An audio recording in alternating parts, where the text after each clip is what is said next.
platforms of the world. It's what? The 8th of March. I'm now officially 50 years old. I was yesterday. So, yeah, that's a bit of a shock. But we're like 3 years on from the drama. And what have we learned?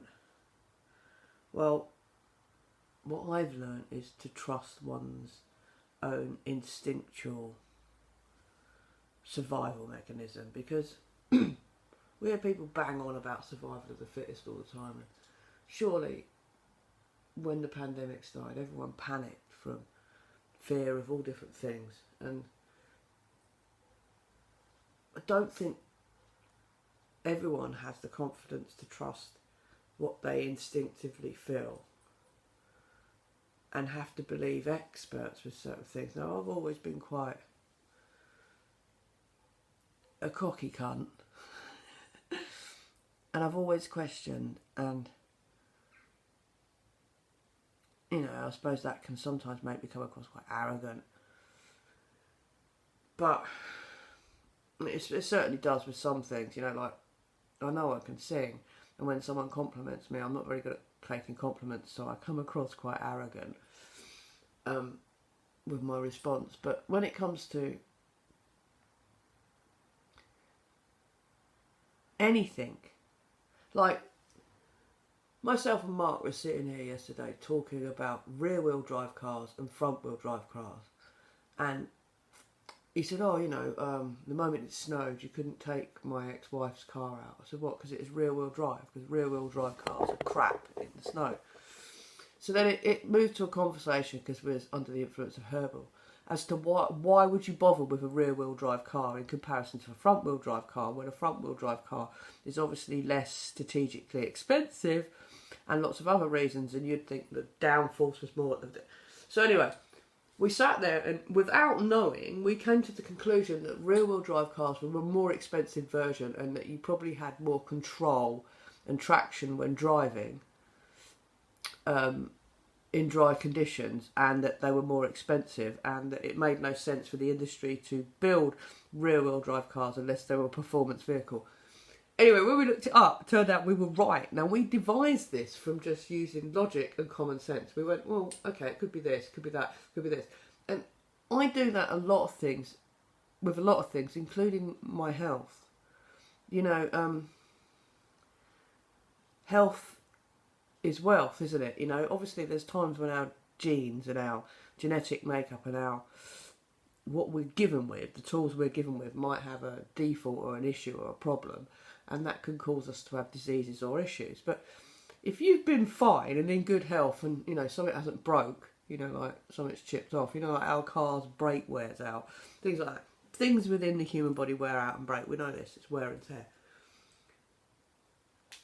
But certain sickness, when your immune system has to fight something, surely I want to know why. What's caused it? I don't want to band-aid the symptoms, but in this day and age, it's like we band-aid the symptoms. You know, it's like the whole response to the drama of 2020. It just showed you the level of... It showed you people. It showed you people for what they really were and who they really were. Like, you know, if you want to take...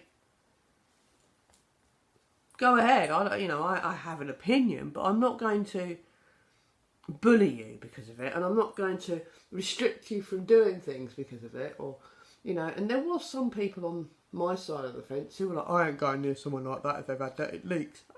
Yeah, it doesn't matter. I don't care what anyone has to do. Like being vegan as well.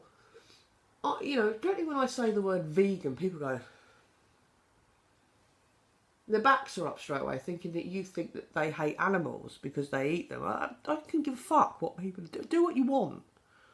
I'm not some pretentious person who's worried if your fucking meats touch my meat.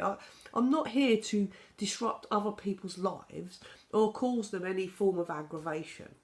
It's nonsensical. Why would anyone want to do that? I'm here to just have fun, which I'd hope everyone else is here to do.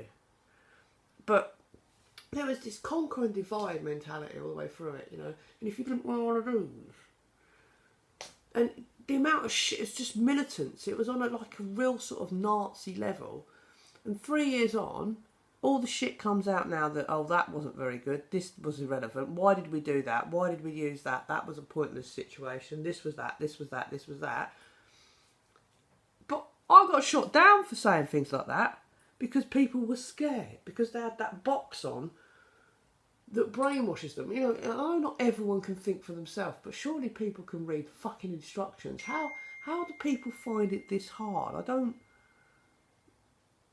It might be my arrogance, I don't know, but I've had so much shit in the last 3 years. You know, there's... People have, you know, lost people, obviously, you know, unfortunately, due to the disease and etc. And it's been hard on certain people and whatever else. You know, I've lost friends because of this clusterfuck. They obviously weren't very good friends, were they? You know, if you can't sort things out and actually discuss things properly, you know, you instantly get shot down for saying something that you've interpreted completely wrong. You know, as a friend, you should be able to talk to someone and go, oh, actually, I disagree with you on that. You said this, it sounded like that. But, you know,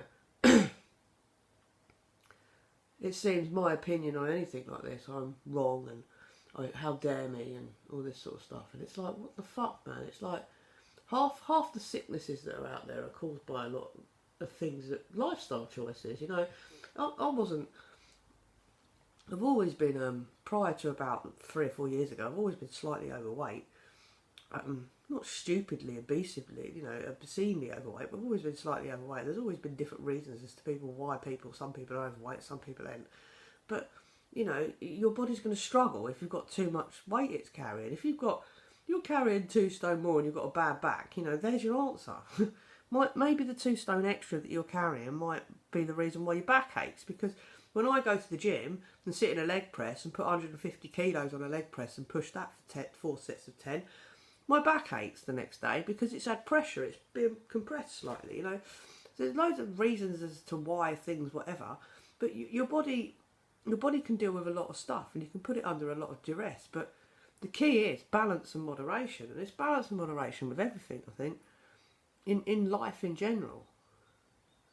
And I had a birthday party at the weekend, and lots of my friends and family, not stupidly close friends, like I'm going around one of my close friends' house tonight. I lost a couple of close friends last year, so they weren't in. We were supposed to be going on holiday together. That never happened, obviously, because I don't talk to them anymore, or they don't talk to me, because they took offence. Well, one of them took offence to something wrong with the other one. I don't fully understand why.